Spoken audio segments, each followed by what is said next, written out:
dito. Subukong guro na ng umpog ng kanyang estudyante pansamantalang pinalaya.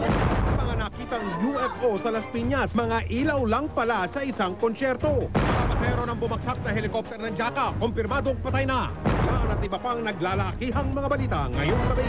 Dito kasama-sama nating pagiging saksi. Magandang gabi po. Kahit under construction pa ang ilang bahagi ng MRT, binuksan na ito sa publiko mula pa kaninang umaga. At dahil libre po ang pasahe, punong-puno ang MetroStar Express. At ang unang pasahero nito ay si Pangulong Estrada. At si Susan Enriquez po ang ating saksi. Sa pagsisimula ng operasyon ng EDSA MRT ngayong araw na ito ay talaga namang halos hindi mahulugang karayom yung bawat train itong EDSA MRT. Sa katunayan, alas 6 pa lamang ng umaga ay dinumog na ng mga pasahero yung mga terminal sa pag-aakala nilang maandar na yung mga train.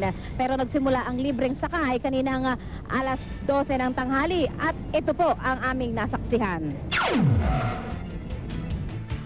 MRT ngayong araw na ito sa pagsisimula ng kanilang operasyon. Ito sa kabila ng mga reklamo gaya ng sobrang taas na hagdanan, walang mga karatula, public address system at higit sa lahat ang ilang terminal na tila ba construction site gaya sa Boni at Shaw Boulevard. Taas. Hindi ko na nabilang, hindi ko na napansin na ang bilangin. Bago makakyat dito, pagod na.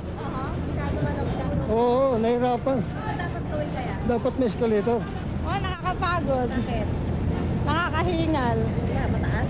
Oo, dahil mataas. Dahil sa libre ang unang araw ng operasyon ng EDSA MRT ay dinumog ito ng mga pasahero. Pero konting ingat lang dahil kaliwat kanan ang bukas ng mga pinto nito. Kagabi muntik nang mahulog ang isang fashion model nang biglang bumukas ang pinto ng MRT sa kaliwa, gayong sa kanang pinto sumakay ang mga pasahero. Sa palagay ko ay postpone na lang yung opening nitong MRT kasi hindi pa naman prepare eh. Yung pag-open ng door, walang buzzer muna. Pero tila nalimutan ng mga pasahero ang mga reklamo, lalo pat nakita nila kung gaano katindi ang traffic sa kahabaan ng EDSA. Convenience po siya sa biyahe, lalong-lalo pag hindi siya traffic at saka mabilis, maski mahal.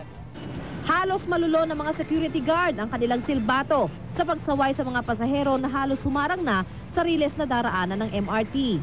Hindi lang ba't sila lumampas dito, ma'am? Bakit? Baka mahagip sila ng tren ko, ma'am. Alas 6 pa lamang kaninang umaga ay may mga nagpunta na sa MRT terminal sa pag-aakalang umaandar na ang mga tren.